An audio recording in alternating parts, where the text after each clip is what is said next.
proses belajar mengajar anak didik dilakukan berbeda dari biasanya, yakni jarak jauh dengan menggunakan berbagai aplikasi daring.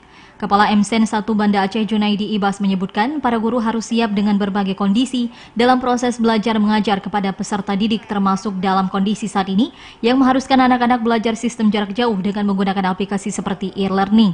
Guna kelancaran pemakaian sistem ini dalam proses belajar mengajar, pihak IT MSen 1 Banda Aceh pun juga membuat pelatihan bagi guru setempat bagaimana cara mengoperasikan aplikasi e-learning tersebut dalam proses belajar mengajar jarak jauh memanfaatkan fasilitas teknologi digital. Salah seorang guru MSen 1 Banda Aceh, Said Badrut Tamam, juga menyebutkan dengan telah aktifnya aplikasi e-learning juga diharapkan belajar mengajar di tengah pandemi COVID-19 dapat berlangsung lancar. Kami di sini masih pelatihan bagaimana cara untuk memudahkan bagi siswa dan siswi kita ini untuk belajar dan bertanya melalui online.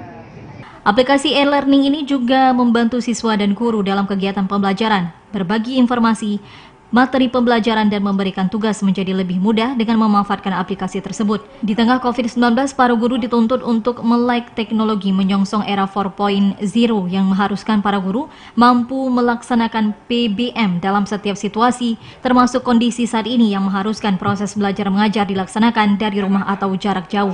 Tim Liputan TVRI Aceh melaporkan.